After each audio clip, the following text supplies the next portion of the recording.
Bom, a gente voltou, começamos de novo a nossa live e o nosso convidado ele não está muito familiarizado com isso, isso. Aí, Dani, você tem que solicitar a entrada e aí eu te autorizo. Assim que você clicar na bolinha do CTVA, vai aparecer uma, uma tarjinha cor-de-rosa, você clica nela.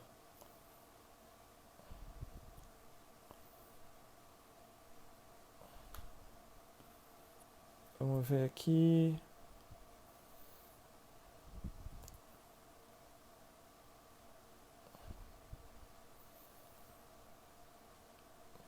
Aí,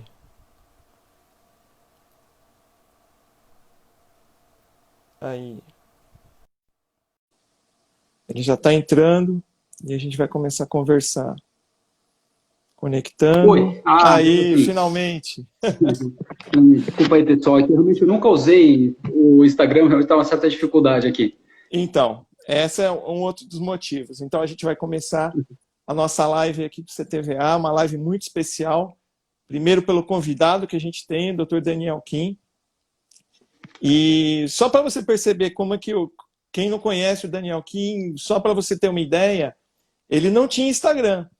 Ele não usava essa rede social. Ele fez a rede social simplesmente para a gente poder fazer essa live juntos e todo mundo matar a saudade dele, né?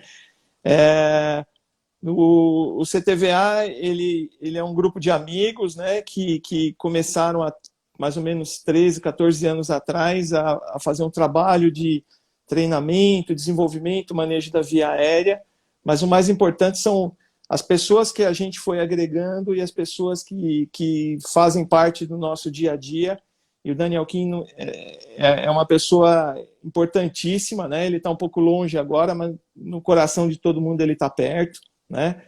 É uma das pessoas mais generosas, super dedicadas e extremamente competentes que eu conheço. E ele é muito custo e com muito esforço ele conseguiu ir para os Estados Unidos e tentar trabalhar como médico nos Estados Unidos.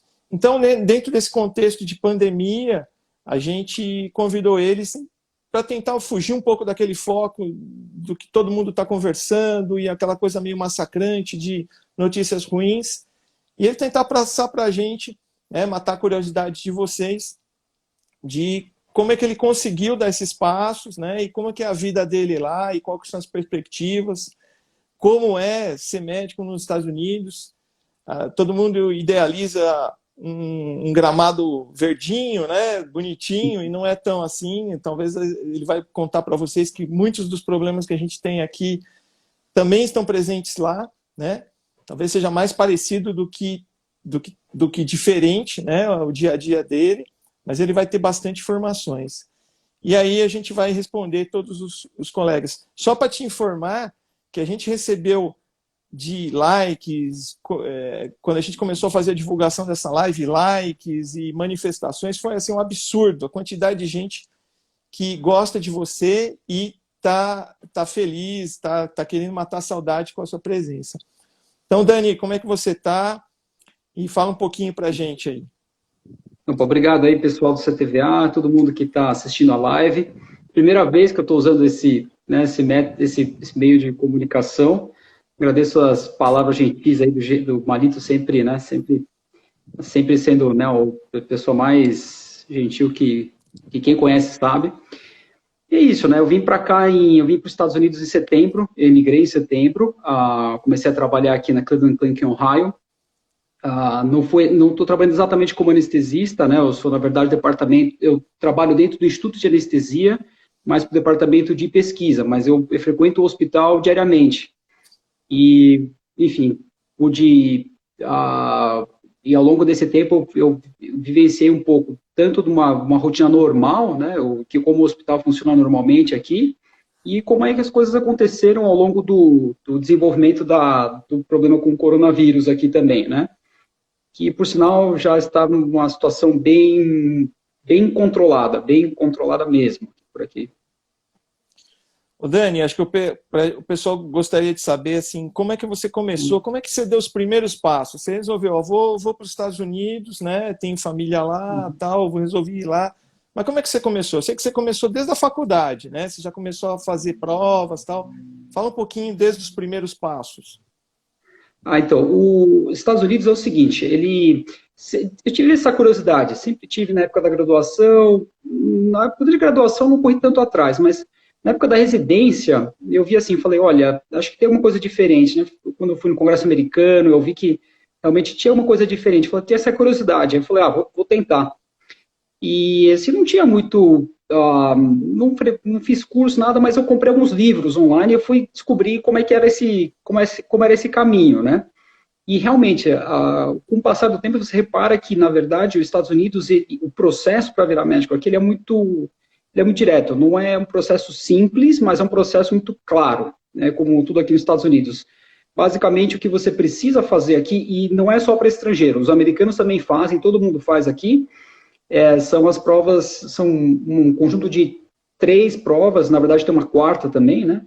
São que revalidam, que avalizam o seu conhecimento médico, né? Nada assim, muito do outro mundo, o problema só precisa ter tempo, né? Tem provas que exigem cadeira básica, né? Então, isso é bem complicado, né? Enfim. E tem os que exigem a parte clínica e até tem uma prova prática. E o interessante é que é exatamente a mesma prova para todo mundo. Então, independente do fato de ter formado aqui ou formado fora dos Estados Unidos, o processo é igual para todos, não muda. Então, basicamente é isso, né? Você tem que começar com provas, né? Essas provas são os famosos steps, né, que o pessoal fala? Sim, são os steps. Eles são para quem é formado no exterior, e é engraçado, muita gente pensa assim, né, quem é formado exterior é estrangeiro, na verdade não. Existe um contingente muito importante de americanos que acabam fazendo faculdade fora dos Estados Unidos. A graduação médica nos Estados Unidos, ela é uma coisa complicada. É cara, bem cara, e ela exige muito da pessoa, porque ela exige uma dedicação integral, tudo, e é um curso que ele exige tem como demanda um curso de bacharelado, ou seja, você já fez 3 ou 4 anos de curso superior, em áreas ou de humanidades ou de ciências, e aí você vai para a faculdade de medicina. Então, a faixa etária média do aluno que entra na faculdade de medicina nos Estados Unidos é maior que no Brasil, né? No Brasil, você acaba o colegial, faz o vestibular e pronto, né? Aqui não, aqui o caminho é mais longo. Então, existe um contingente muito grande de americanos que também fazem faculdade fora aqui dos Estados Unidos. Principalmente nas ilhas do Caribe, existem faculdades importantes que graduam os médicos lá para trabalharem aqui também. Mas, mesmo assim, o mercado de trabalho americano ele é muito grande, né? É um país que tem mais de 300 milhões de habitantes e que ainda há um grau de déficit mesmo de profissionais na área de saúde, né? Dani, e me conta uma coisa, você foi aí para os Estados Unidos agora como pesquisador, certo? Né? Então Sim. você está na Cleveland Clinic, né? E a Sim. gente que ouve falar da Cleveland Clinic tem uma impressão muito boa de ser um hospital muito humano, muito estruturado, tal, né? Mesmo por conta daqueles vídeos que a gente conhece, né? Uns vídeos assim bastante humanos, tal. Como é que é a Cleveland Clinic aí vista de dentro aí?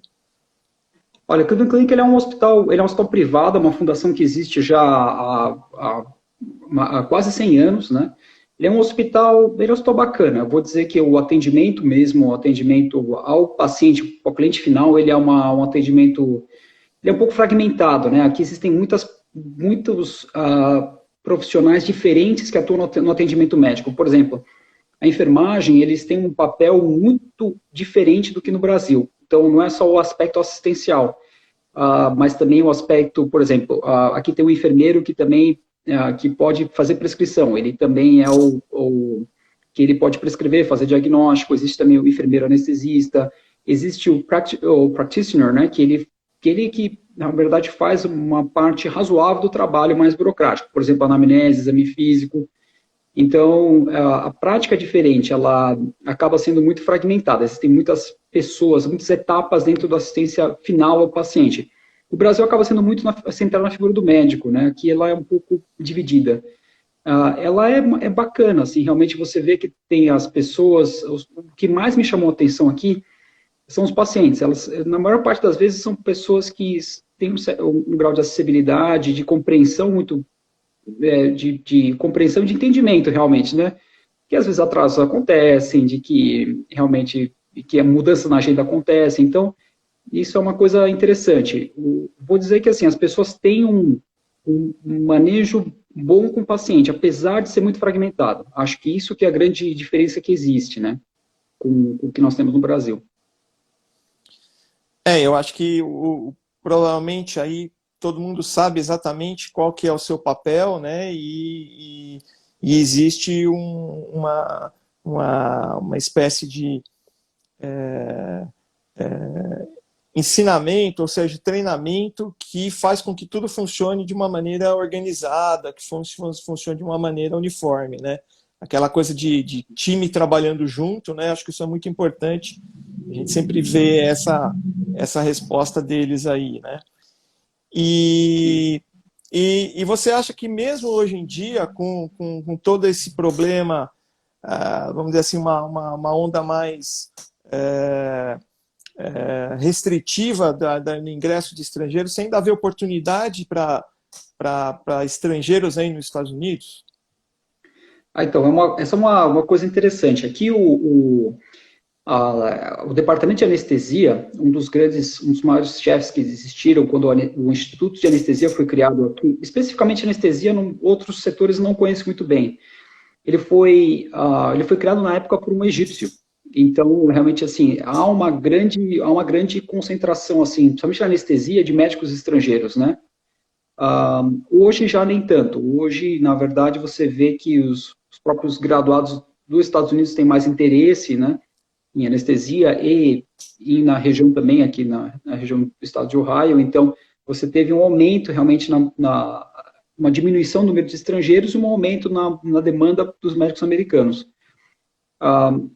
Assim, existe sim uma demanda, uma demanda por profissionais que não é suprida pelas faculdades americanas. Então, existe sim um papel dos estrangeiros, né? Tem recebido aí a outros 500, né? Enfim, tem várias coisas que contam para isso, né? Mas, assim, a bem da verdade é que atualmente ainda há necessidade a mão de obra estrangeira ainda é necessária para que a máquina de saúde funcione.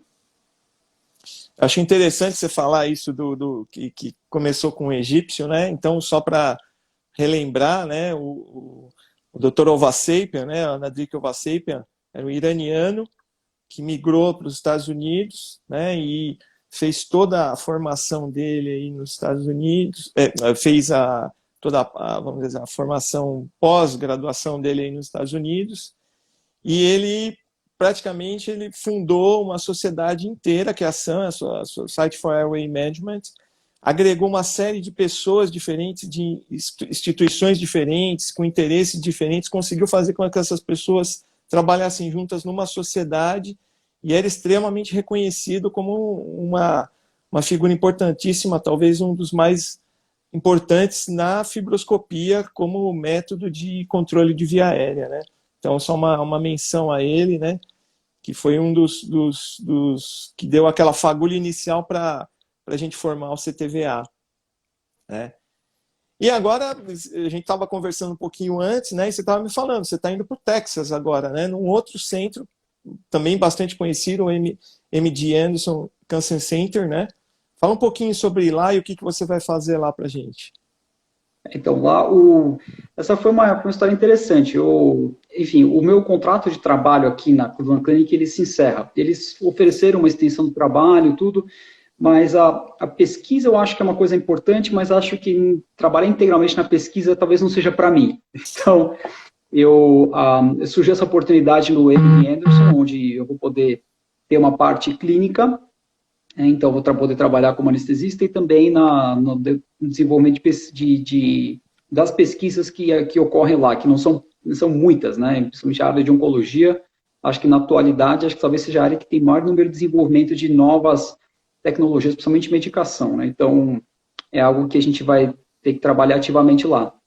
E surgiu essa oportunidade, né, do Fellow no estado do Texas. O sistema, o MD Anderson, ele faz parte do sistema da Universidade do Texas.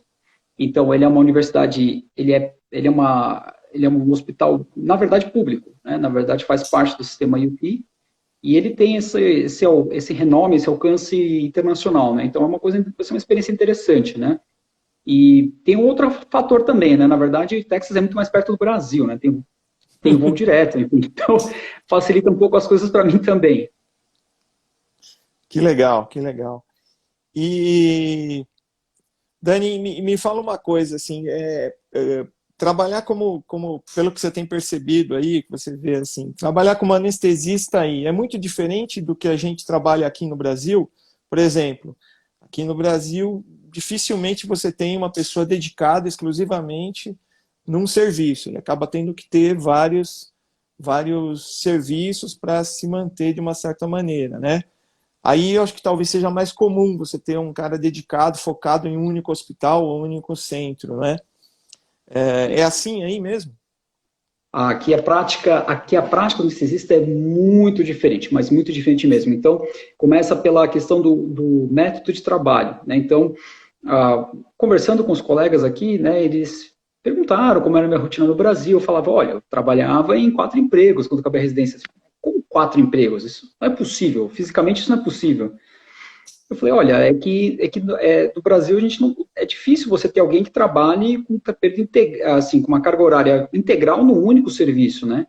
E é uma coisa que choca eles, porque aqui é muito comum ou você trabalhar diretamente para a instituição ou para grandes grupos que fornecem serviços de anestesia para diversos hospitais públicos ou privados, mas você trabalha só nesse local. E, eventualmente, existem alguns colegas que trabalham como locum tenens, né? Ou seja, aquela pessoa que faz cobertura realmente de férias, folgas, enfim, falta de colegas e tal. Então, existem essas grandes diferenças, mas é muito difícil você encontrar alguém aqui que trabalhe, por exemplo, em 2 serviços diferentes, né?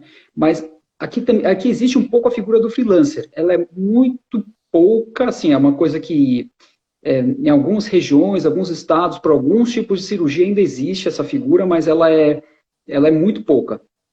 Então, mas assim, esse é um aspecto da prática da anestesia. Outro aspecto interessante é que aqui, assim, o anestesista, ele realmente, assim, ele não como no Brasil, a gente não toma conta de uma única sala. Na verdade, o anestesista toma conta de algumas salas, né? Uhum. Quem fica, na verdade, no cuidado com o paciente é o enfermeiro anestesista, né? Então, o enfermeiro anestesista, ele fica realmente com o cuidado clínico do paciente. E o anestesista começa junto e ele é responsável técnico, né, enfim, em tese, se tiver algum tipo de intercorrência. Então, começa junto com o enfermeiro anestesista e ele fica na sala. O interessante aqui é o seguinte, o enfermeiro anestesista, ele tem aqui o hall de habilidades deles e de coisas que eles podem fazer muito maior. Então, por exemplo, o enfermeiro anestesista, ele intuba, ele funciona a artéria, ele, na maior parte acesso venoso central nem tanto, mas, por exemplo, e também tem a outra figura, que são os assistentes de anestesia, os AAs. E esses também são funcionários bem antigos. Vou te falar que no hospital tem um lá que, olha, encunha swangans como ninguém. Então, é isso, existem essas outras figuras que dentro da nossa realidade no Brasil não existem. Uhum. Então, a prática do anestesista é diferente. Falar, é mais fácil? Eu não sei, eu acho que às vezes é um pouco angustiante. Eu não sei como o pessoal consegue dormir às vezes, né? Porque às vezes o mesmo colega está em 2 salas tanto quanto complexas, né? Às vezes é uma cirurgia de coluna de um lado e uma cardíaca do outro. E ele está responsável por 2. Às vezes nem fisicamente é muito próximo uma da outra. Mas é assim que funciona aqui. E se não existisse essa questão realmente do enfermeiro anestesista, se fosse que nem no Brasil, um anestesista por sala, não ia ter cirurgia nesse país. Não tem condições, não tem como. E até com o coronavírus aconteceu algo um tanto chato, né, para nós, né, anestesistas, que foi que teve uma provisão principalmente do Veteran Affairs aqui nos Estados Unidos, de enfermeiro anestesista poder começar e terminar o procedimento por si só, sem a presença do anestesista no local. muito Fala, criticado, fala para o tudo. pessoal, explica para o pessoal o que que é Veteran Affairs. Então, acho que talvez tenha Ah, gente que não o, sabe, são o, hospitais, né, para veteranos de assim, guerra, né? exatamente. Existe um sistema público nos Estados Unidos? Existe, mais ou menos, né? O Veteran Affairs, são os hospitais que chamam de VAs aqui nos Estados Unidos, os VAs, são os hospitais que eles cuidam de pessoas que têm relacionamento com as Forças Armadas, ou veteranos de guerra, ou pessoas que serviram nas Forças Auxiliares, ou pessoas que têm algum vínculo, né, de primeiro grau com alguém que serviu ou serve ainda as Forças Armadas. Então, é uma instituição muito grande aqui nos Estados Unidos. Os Estados Unidos sempre envolvido em guerra, então o número de hospitais e de locais que atendem é muito grande. E nesses locais, realmente, existiu sempre essa pressão para redução de custos, e principalmente na adoção da prática não supervisionada do enfermeiro anestesista, né, que, por lobby político, tudo da saúde americana, nunca foi aprovado. Mas com o coronavírus, né, Abrir um precedente aí, né? abriu um precedente. A gente não sabe até que ponto, né? Apesar de que existe realmente mesmo da própria, dentro da administração do Veteran Affairs, eles acreditam que isso não seja o melhor, que eles chamam de, não é o melhor padrão de atendimento, mas dentro de uma situação de catástrofe é permissível, segundo Entendi. eles, né? Ô Daniel, e os residentes, né? Nesse contexto todo, onde que entra o residente? O residente, do jeito que você está me falando aí, o enfermeiro anestesista é praticamente o nosso residente aqui, né? Olha, pior que é meio isso mesmo, porque eles, no começo, a gente vê o R1 aqui, né, o R1 no Brasil, ele praticamente tem o papel do enfermeiro anestesista, porque o que ele faz, basicamente, ele precisa acumular habilidades manuais, né, acesso venoso periférico, acesso venoso central, intubação orotraqueal, né, enfim, essas coisas. Então, é engraçado, realmente, o R1 você não distingue muito do enfermeiro anestesista, né. Já no R2, no R2, principalmente no R3, você vê que eles já começam para partir para uma questão mais sofisticada, principalmente do planejamento de anestesia. Então, eles discutem mais o caso, então a prioridade é menos na parte manual da anestesia e mais na parte intelectual mesmo, né? E aqui também os anestesistas têm muito papel fora do centro cirúrgico. Então, por exemplo, terapia de dor. Então, bloqueio fora do centro cirúrgico. Então, é uma coisa que ocupa muito tempo do anestesista também. Terapia intensiva. Então, a maior parte dos hospitais, eles têm terapia intensiva cirúrgica e se dá preferência que sejam anestesistas, na maior parte dessas UTIs. Então, são locais onde os anestesistas também trabalham muito. E também tem agora, com o coronavírus, teve uma questão muito interessante que vários hospitais adotaram realmente código de intubação por anestesistas. E aí os residentes, então os residentes um residente, mas assim, nunca R1, eles colocavam sempre um residente sênior, né, um R3, R2, junto com um código de intubação. Então, um attending, um residente mais sênior para conseguir fazer a intubação. Principalmente nessa questão do coronavírus, porque, né, enfim. Aqui no Brasil também, a gente conseguiu, desde os hospitais privados até os hospitais públicos, acho que praticamente todos criaram esse time de resposta rápida, um time mais ou menos dedicado a esse tipo de intubação, seja com residência, mas parece que a nossa especialidade, eles lembraram que a gente tem habilidade nisso daí, né? E que todo mundo não tem habilidade nisso daí. Parece que todo mundo lembraram da gente nesse ponto aí, né? Tá bom. Tem algumas perguntas aqui, eu vou fazendo para você. A Silvia perguntou Vamos lá. se esses estágios que você está fazendo, esse fellow, se ele é remunerado. Esse que eu estou fazendo especificamente agora, não. Eles me ofereceram remuneração, né? Só que, assim, todo lugar é diferente. Então, assim, a prática médica é muito liberalizada aqui nos Estados Unidos, né? Então, por exemplo, eles me ofereceram remuneração, mas em troca de um compromisso de mais anos. Então, eu tinha que ficar aqui por mais anos. Então, é algo que eu não tinha esse interesse, né? Realmente, eu acho que eu matei minha curiosidade. Então, por isso eu não É frio não fui aí, para né, esse lado. Dani? É frio, O é inverno aqui gelado é aí. difícil. O inverno aqui é difícil. Mas a população local é uma população muito boa, assim, realmente. Para a área de pesquisa é uma coisa que me surpreendeu muito, né? Mas Ohio, né? eu Você não está em Ohio agora. O estado de Ohio, sim, é uma população assim que me surpreendeu muito. Agora, eu não tive esse interesse de um contrato maior. Então, realmente, minha posição atualmente é não remunerada. Então, o porquinho tá ficando magrinho, coitado. Com certeza, não é barato nada aí. E me fala o seguinte, você foi para aí, né? Você foi para aí no começo do ano, não é? Janeiro? Não, eu vim em setembro do ano passado. Setembro, isso, perfeito. Isso. Setembro do ano passado, você voltou para o Brasil algumas vezes, né? Mas começou o ano passado. E você pegou justamente essa transição aí para a pandemia, né? Você já estava aí na pandemia e você viu realmente como era antes e como era depois, né? O que você acha que mudou aí para eles? Você acha que eles se prepararam bem, se prepararam mal?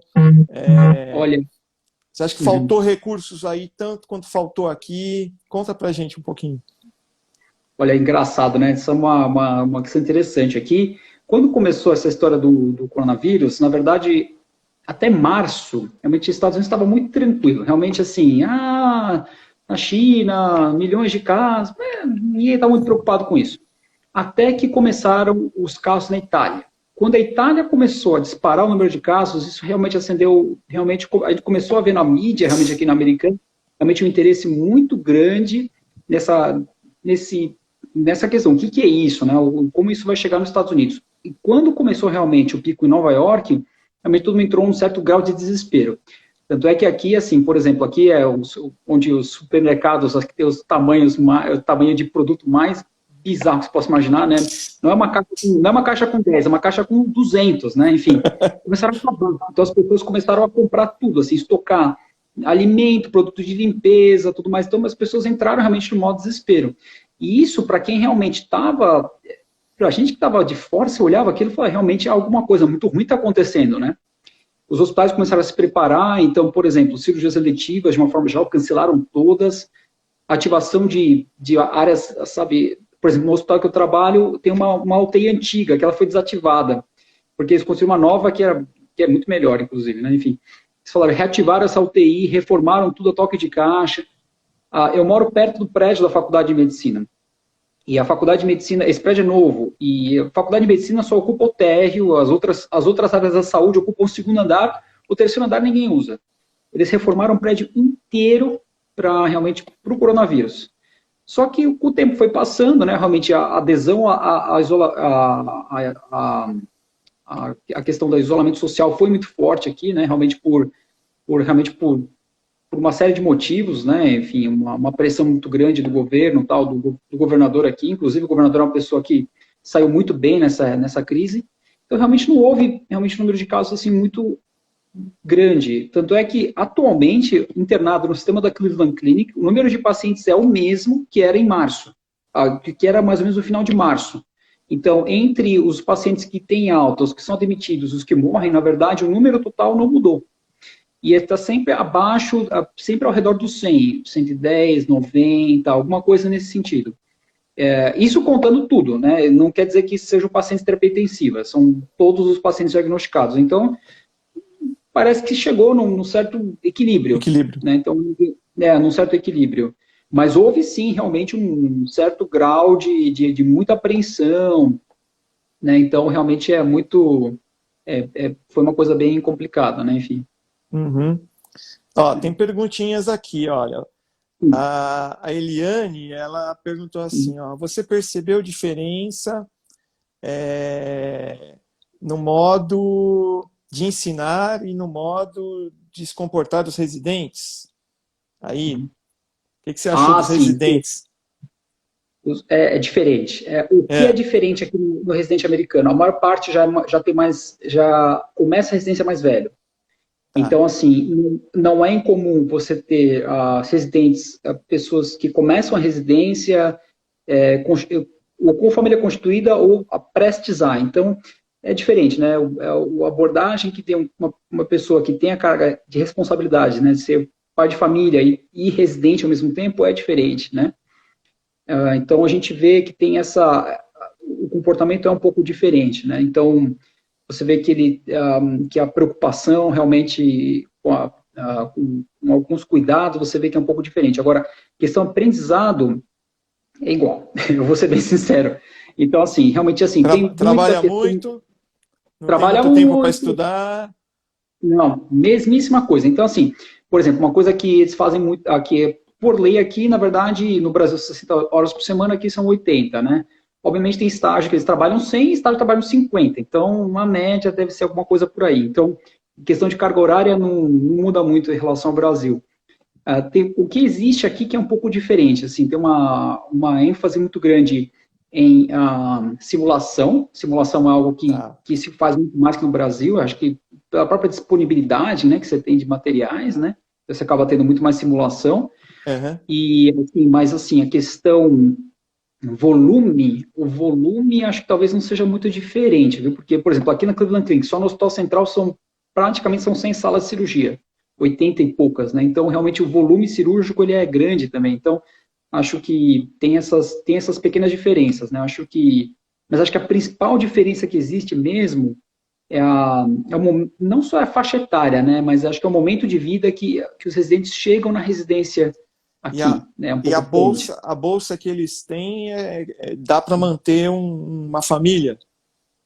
Ah, é apertado. É apertado porque, Apertado. assim, é apertado. Quem paga, na verdade, as bolsas residências aqui, como no Brasil também, quem paga é o governo. Na verdade, a maior parte das residências, algumas complementam um certo valor, mas o valor da bolsa, ele é estipulado pelo Center of Medicare, Medicaid. Então, é um valor que o governo federal paga para os hospitais para que seja repassado para os residentes. Então, existem residências que complementam um pouquinho o valor, principalmente em regiões muito caras, tipo a Nova York, a maior parte das residências pagam um valor adicional, porque é muito caro, né? Essas são regiões muito caras para se morar, tudo, mas o valor é mais ou menos parecido.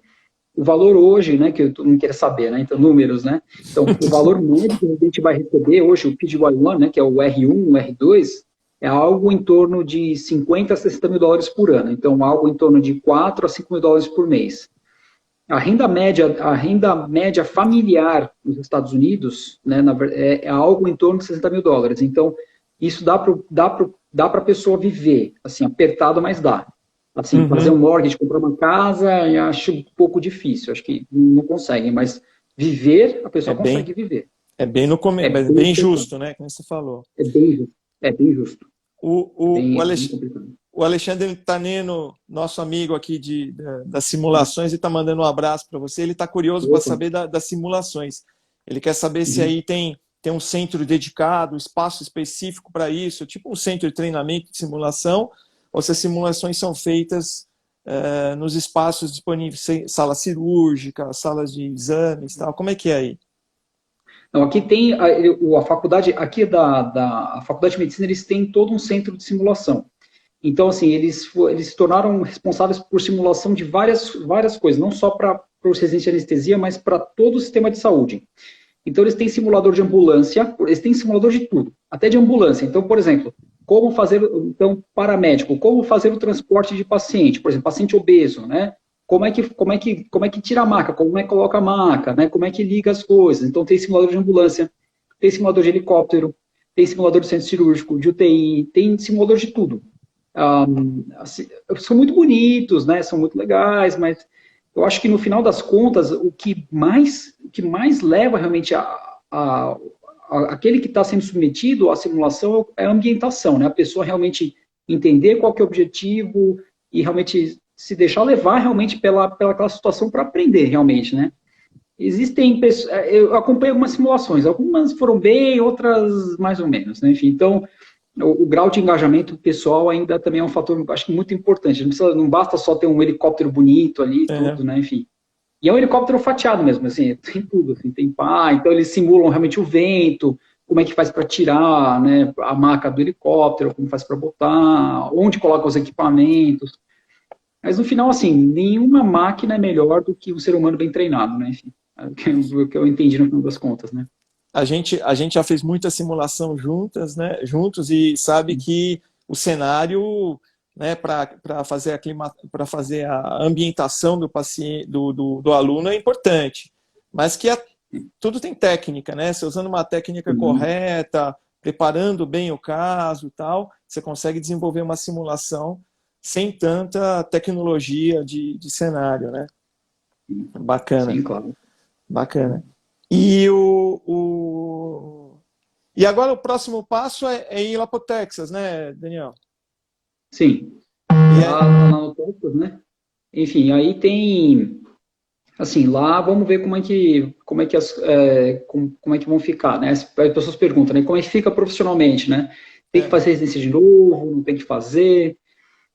Enfim, né? Aqui nos Estados Unidos, a maior parte dos state boards, né? Como se fossem os conselhos regionais de medicina, eles exigem que a pessoa tenha algum tempo de treinamento no estado, né? Porque cada lei tem algumas peculiaridades em relação à legislação sobre medicação, sobre manipulações de prescrição, principalmente. Então, em todos os estados tem uma certa peculiaridade em relação a isso. Então, os estados têm essas peculiaridades.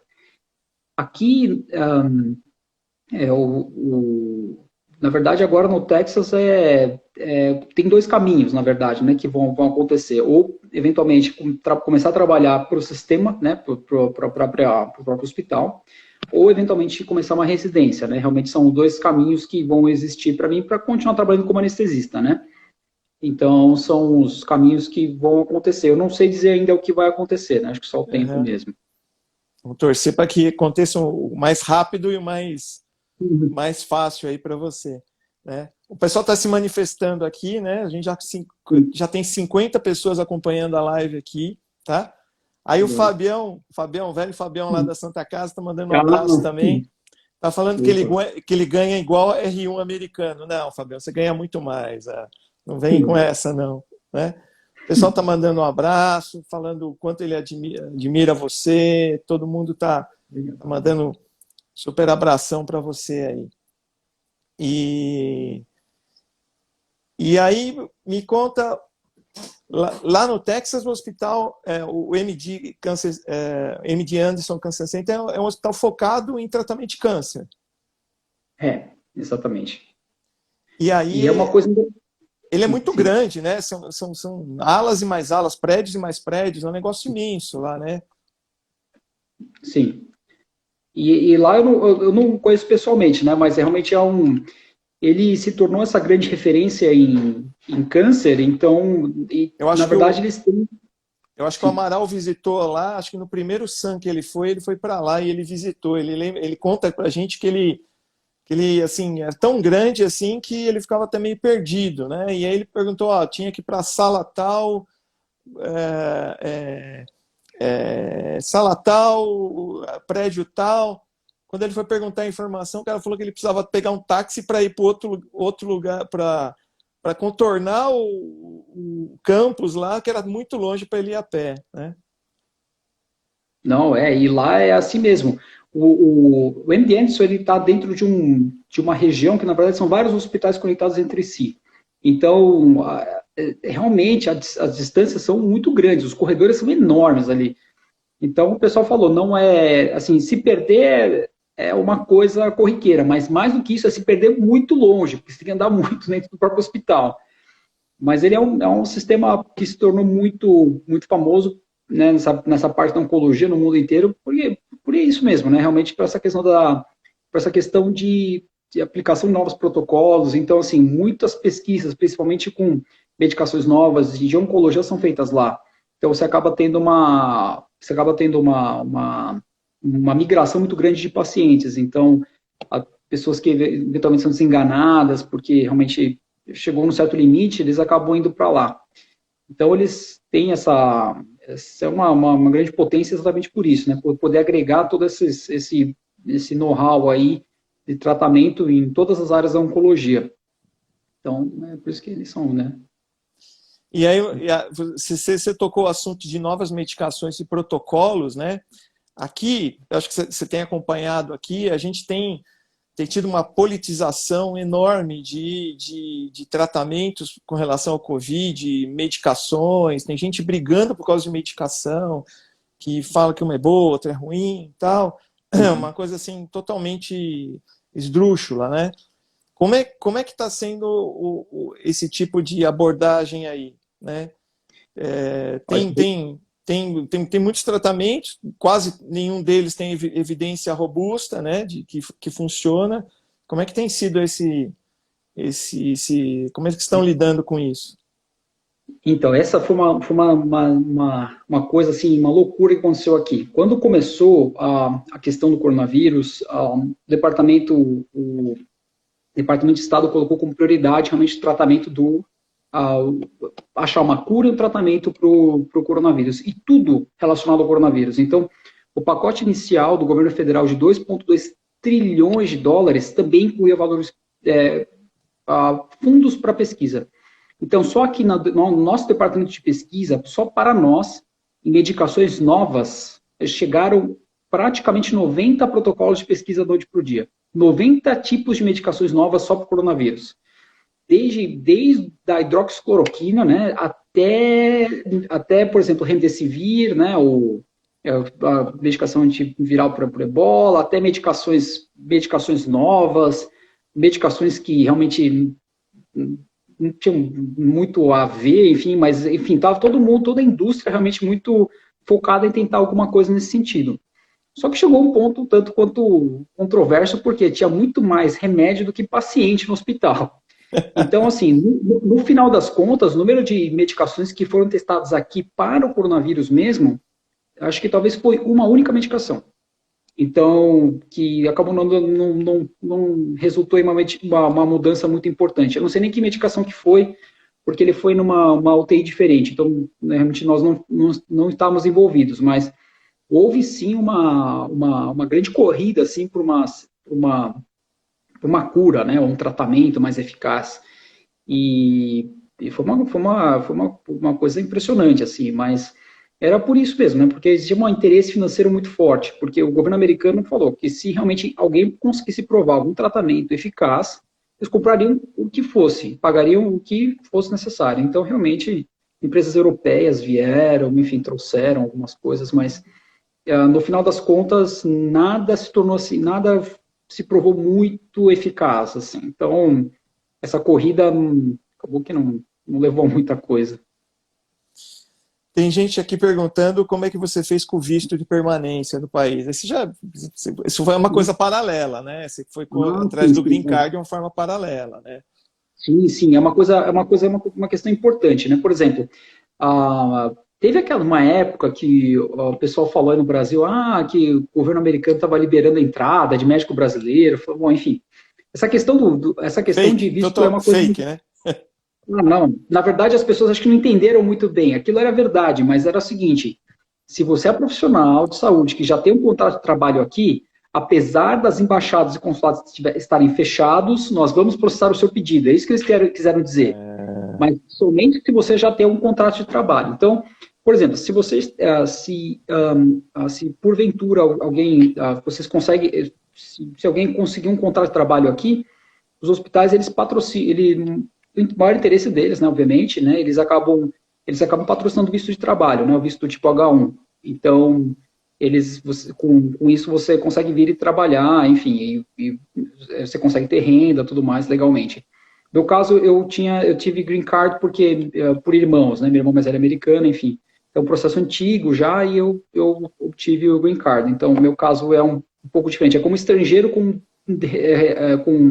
eu sou estrangeiro com residência permanente, então posso fazer tudo, só não posso votar, basicamente é isso. Né? Não? Não pode votar? Não, votos não. Voto só para quem é americano, os estrangeiros não podem. É que nem no Brasil. No Brasil, o estrangeiro também não pode votar, só o naturalizado. Aqui também é a mesma coisa. Mas você tem, se você quiser, você tem essa opção de se naturalizar aí? Não tem isso? Sim, existe essa opção. Existe essa opção depois de 5 anos, entre 2 a 5 anos, né, depois da permanência nos Estados Unidos, você pode optar pela naturalização. Né? Enfim, tem toda uma série de questões, né? Enfim, mas é possível. Mas essa é uma questão importante, porque muita gente fala, fazer prova é fácil, mas e aí, como é que fica a questão do visto, né? Enfim, se realmente você conseguir um hospital que você trabalhe, enfim, eles vão patrocinar, eles têm interesse que você venha e trabalhe, né? Efetivamente, por isso que te fizeram uma proposta de trabalho. O que existe também uma outra via, essa é um pouco mais difícil, essa eu não entendo muito bem, mas são os vistos tipo O, né, que são os vistos de habilidades extraordinárias. Então, por exemplo, se você tem titulação acadêmica, algumas publicações científicas em revista de impacto um pouco maior, o Departamento de Estado ele também oferece os vistos tipo O, de habilidades extraordinárias.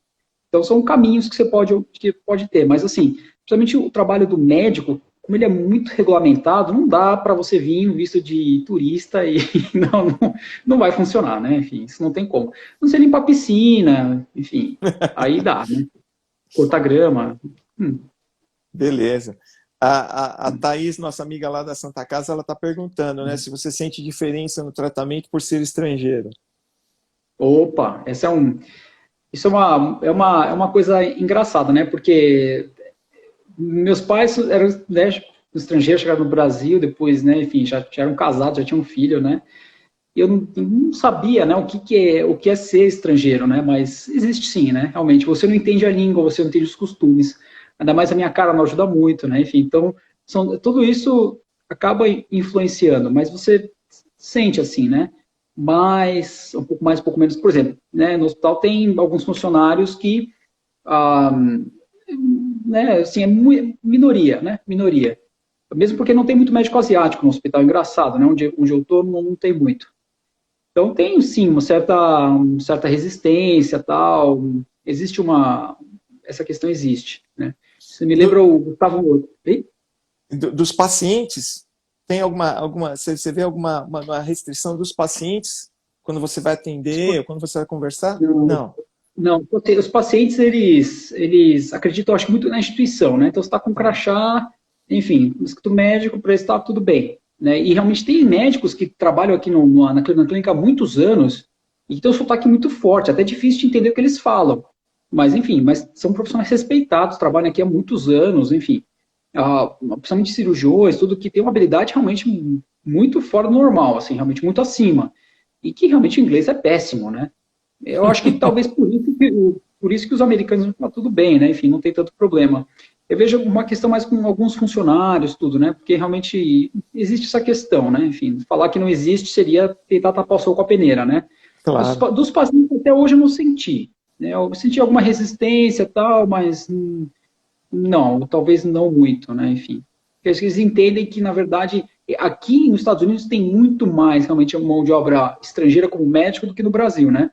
No Brasil a gente acaba, né? Que tem quem é o estrangeiro, na verdade, acaba sendo a maior parte que vem de países, né, mais pobres que o Brasil, por exemplo, Bolívia, tudo. Então tem um preconceito muito forte. O sul-americano tem um preconceito muito forte. Aqui existem os médicos estrangeiros, por exemplo, da Europa e de outros locais. Então, acaba que os pacientes são mais expostos a mais médicos estrangeiros. Então, acho que essa questão do paciente em relação ao médico não é tão mal, tão assim, diferente, tão como no Brasil. Eu acho que nesse sentido, não. Uhum. Tem outros brasileiros aí com você? Tem alguma? Aqui no departamento de anestesia, não. Tem uma enfermeira anestesista, desculpa, ela é enfermeira da dor, do grupo da dor.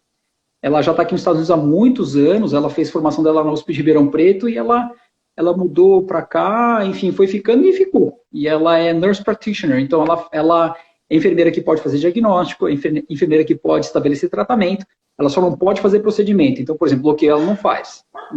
Mas, por exemplo, ela passa a visita nos pacientes, ela que tira o catéter, enfim, essa parte ela faz. Inclusive prescrição de opioide, né, que é uma coisa muito controlada aqui, ela pode fazer.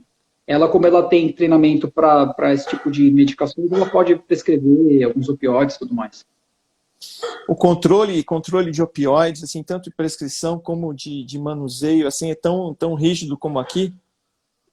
Aqui eu acho que até mais que no Brasil, bem mais. Porque uma coisa que, bom, enfim, né, o Brasil, graças a Deus, não teve essa praga que realmente, na verdade, as pessoas começarem a usar fentanil. E a gente sabe, né, como anestesista, né, os colegas que, infelizmente, né, enfim, tiveram problema com a dependência química, quão devastadora ela é. Então, imagina uma população geral. Então, aqui, ainda é um problema muito sério, né, realmente, a questão dos opioides. Então, há um controle muito forte sobre essa questão. Houve um momento, principalmente no final da década, no começo no final da década de 90, 1990 até 2000, onde o uso era muito liberal. Então, você podia prescrever o quanto você quisesse, que ninguém, né, enfim. Agora, o uso é muito restrito. Por exemplo, aqui no estado de Ohio, você só pode prescrever um paciente que não seja dor oncológica, um paciente que não seja um cuidado paliativo, um paciente que passa, por exemplo, por um pronto-socorro, por uma cólica nefrética, por exemplo. Isso. É proibido você prescrever mais que 5 dias de tratamento, se você for prescrever opioide. Então, por exemplo, se você for prescrever oxicodona 5 miligramas de 12 em 12, você vai prescrever no máximo 10 comprimidos, porque é o máximo 5 dias de tratamento. Então, E ele vai na farmácia e só compra exatamente aquela quantidade.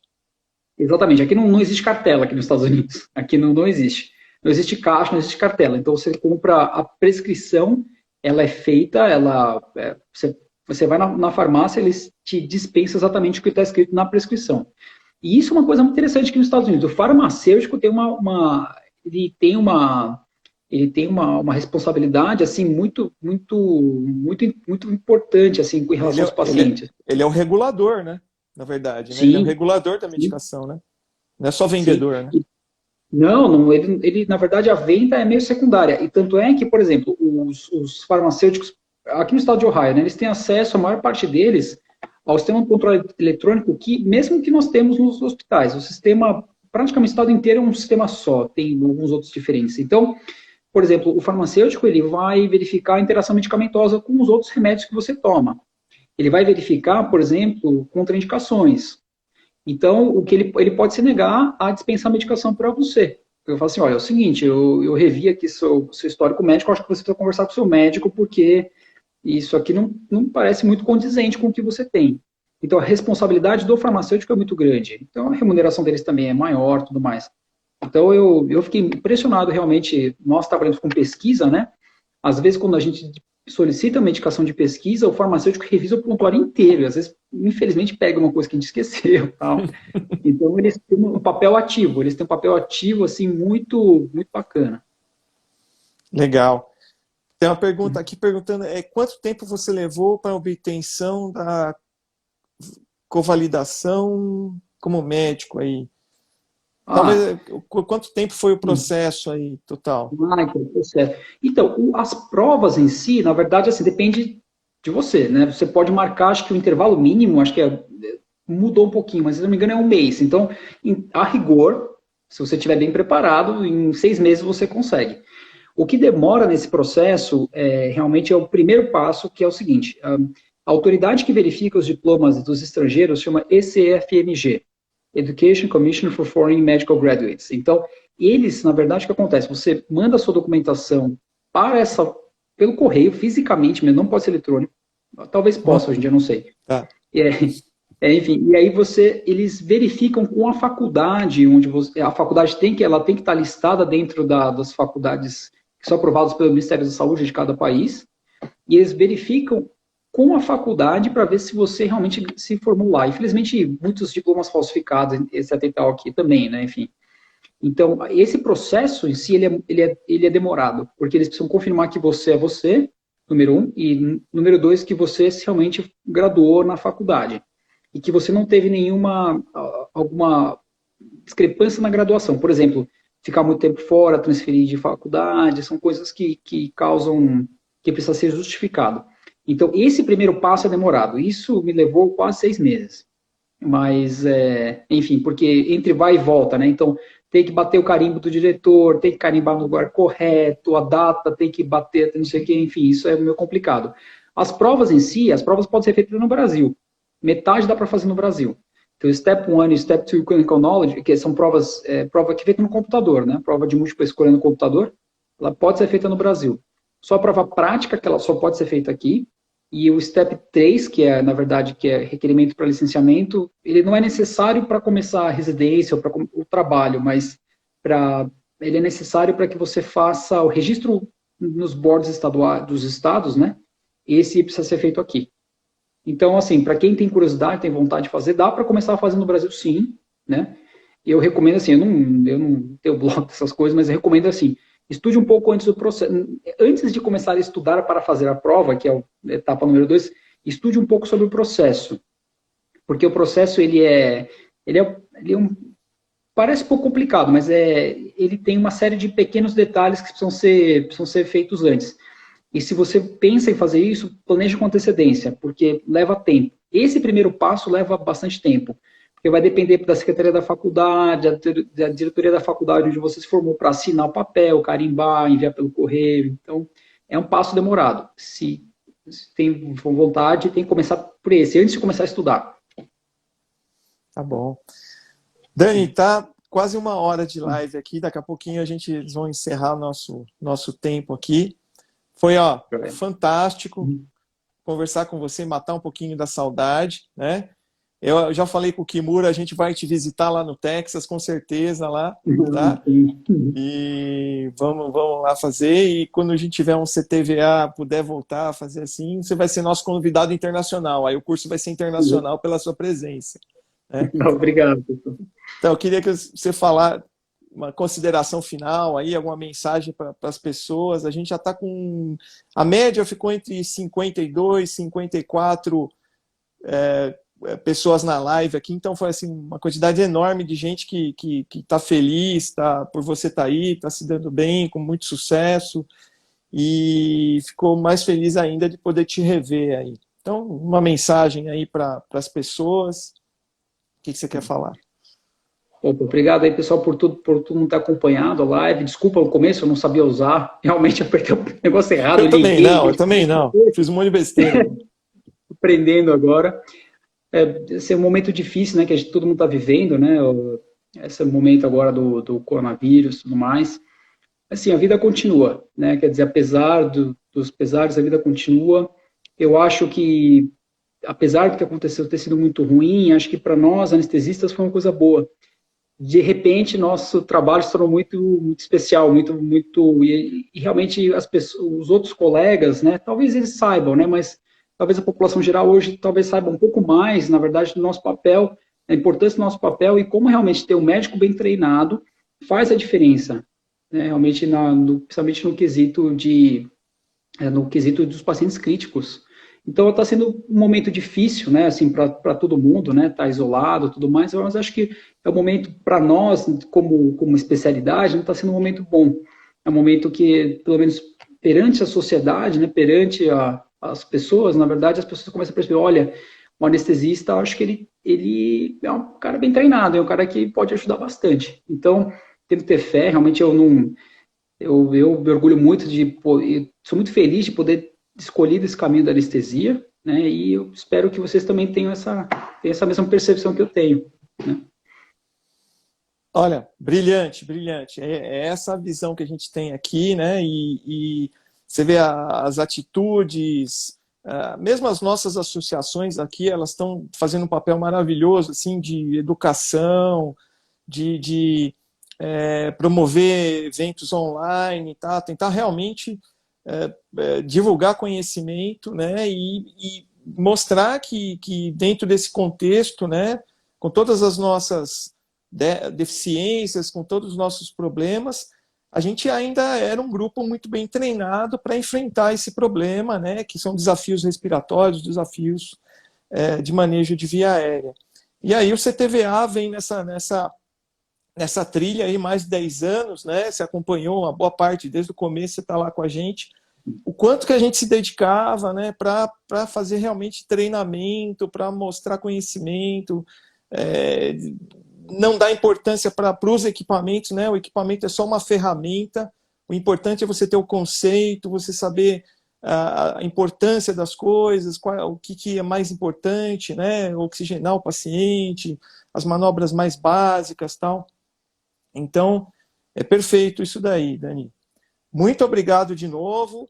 A gente está aprendendo a usar Instagram juntos, né? Agora que você já tem Instagram, manda foto aí pra gente lá do Texas, né?